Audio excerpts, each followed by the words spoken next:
O heróico Dr. Juarez Furtado está aqui porque ele... Quarta-feira é dia de plantão, então ele passa a noite praticamente em claro, mas nos presenteia aqui sempre sorridente com a sua presença aqui para ilustrar um assunto bastante importante, que são os nossos filhos, os nossos tesouros. Que são os maiores tesouros. É verdade. Há pedidos, algumas mães me questionaram, porque a gente falou de alguns perfis de crianças, a gente usou colérico, melancólico, mas foi muito en passant. Então dá para você dar uma pincelada exatamente, antes de nós falarmos de que tipo de comportamentos eles têm, eles podem ter. O perfil de cada um, para quem está nos assistindo? É muito interessante que assim, a gente tem várias maneiras de ler e se ver uma criança, estudar. Os temperos em que elas se apresentam, os temperamentos que elas se apresentam, é uma coisa que vem lá da Grécia Antiga, Gene, e aí a antroposofia veio e ampliou essa visão. E ela faz uma relação seguinte: o ser humano ele é regido por elementos, e esses elementos nós conhecemos a terra, a água, ar e o fogo. Esses 4 elementos, na verdade, eles temperam, eles têm uma relação com cada criança, principalmente no início de crescimento, onde eles estão muito sujeitos às alterações da natureza mesmo, né? A gente vai envelhecendo e a gente vai perdendo esse contato, vai distanciando. A criança já nasce no meio da natureza. E a gente tem que preservar, inclusive, muito isso, e não se preserva. Então, os temperos são esses 4. A gente tem a criança, aquela melancólica, que é muito voltada para dentro, que sofre muito, sente muito. Temos aquela... Sofre em silêncio? Sofre em silêncio. Não se expressa? Não, ela chora bastante, se irrita, geralmente é uma criança mais magrinha, é uma criança mais nervosa também. E ela, assim, ela vive no mundinho dela e ela tem um estado de tristeza. O sofrer para ela, inclusive, é um alimento. A gente conhece crianças que adoram um dengue, um carinho e que têm essa sensibilidade, sentem bastante e não reagem muito. Nós temos também aí, regido pelo elemento água, nós temos o fleumático. O fleumático é aquela criança geralmente gordinha, que para ela, comendo e estando tranquilo, tá tudo bem. Resolvido. É o gordinho faceiro, aquele que se tá com uma lancheira e olha pro lado e o amigo não tá comendo aquele lanche, ele fica faceiro, porque ele vai comer o dele e mais o do amigo. Então ele completa-se e fica no mundinho dele, né?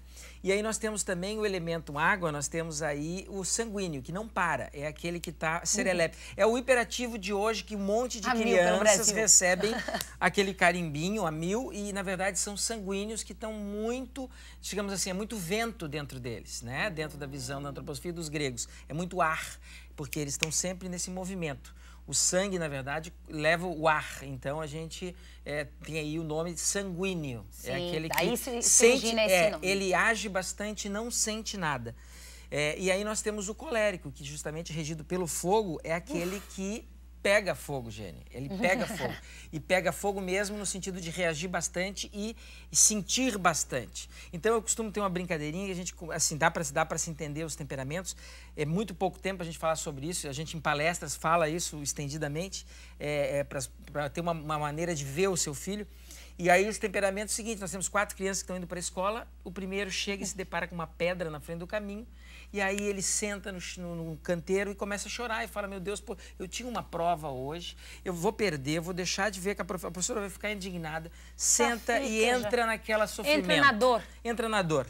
Logo em seguida veio o gordinho faceiro, que senta do lado dele, né? Lento, né? Não tão rápido. Senta do lado dele, pergunta o que houve. Nem viu a pedra enorme no meio do caminho.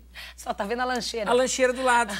E ele preocupado, o outro preocupado com a pedra e o gordinho preocupado dizendo o seguinte: você não vai ter fome. Ele não vai ter fome, ele tá triste. Vai sobrar aquela lancheira para mim. Para mim. No sentido de ele, quando ele se alimenta, ele bota o calor para dentro e ele fica tranquilo.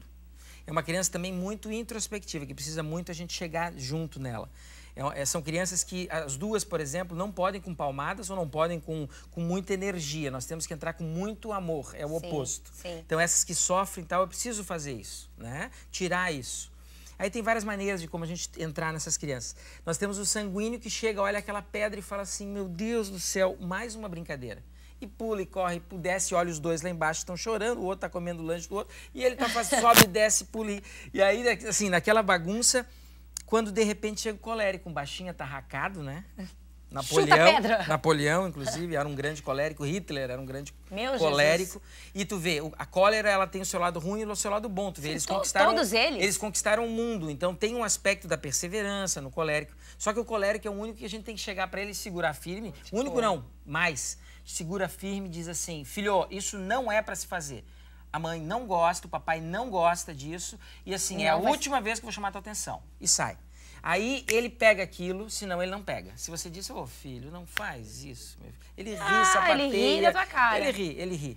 E ele zomba. Então, aí é um resuminho dos temperos que é legal, que é uma maneira de ver os filhos. Eu quero fazer um teste contigo, então. Ah, é? Vou pedir para que o Mauro passe um videozinho aqui e você identifique que tipo de criança é essa. Ah, tens um vídeo legal.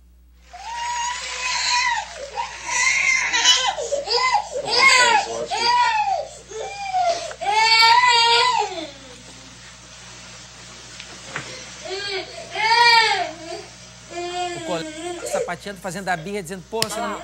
Ah, agora sim, vocês estão aí! Ah, muito bem! E olha que não tem 1 ano de idade direito essa criança. Então, assim, é para você entender como as crianças, primeiro elas percebem os pais. Ali, com certeza, tem um colérico. A criança até os 3 anos de idade, até os 7, na verdade, aprende através da imitação. Então, provavelmente, ali naquele ambiente, ele convive com o colérico, que aprendeu a ter aquela... toda e ter a força para cair dos dentes. o ranger dos dentes e o ranger, e assim, através do choro, ele grita também, né? O choro da criança é um grito. É um grito. Como é um pedido de carinho, enfim, tem várias leituras. E aí, em vários momentos. E aí ela tá no chão e repetindo. Então é interessante, você pega os pais, né, no consultório e você vai conversar sobre quem são eles, que é muito importante. A gente, para saber quem é um filho, vai buscar uma resolução. Ele primeiro tem que saber quem ele é, para saber que modelo que passou pro filho, para saber o que é do filho e o que é dele. Nossa Isso aí você tem que descascar a criança. Arte. A gente tem que descascar a criança, entendeu? E aí o que acontece a gente consegue ver a criança e aí aquele ali é um coléricozinho. Passou no teste, obviamente, com toda essa sensibilidade, com essa experiência de consultório. Mas eu acho que é uma arte de um grande observador. Eu acredito que tu sejas um grande observador. Eu ouço algumas mães na saída da escola. Nossa, tu trabalhas com Juarez. Para mim é o melhor bloco do dia a dia. Ele tinha que estar todo dia. Fica aí um apelo para que ele tenha um programa exclusivo na televisão. Porque acho que as pessoas me pedem realmente, assim, e comentam do que a gente diz aqui. Eu acredito que tu dás uma aula, passa o tempo, infelizmente. A gente acho que tem que aplaudir, doutor Juarez. Obrigada mais uma vez. Obrigado. Uma boa tarde de sono. Quem sabe você tem um cochilo, pelo menos. Uma noite. A gente volta com Asdrubal na cozinha, que hoje está dando um brilho de simpatia aqui pro dia a dia. Até já.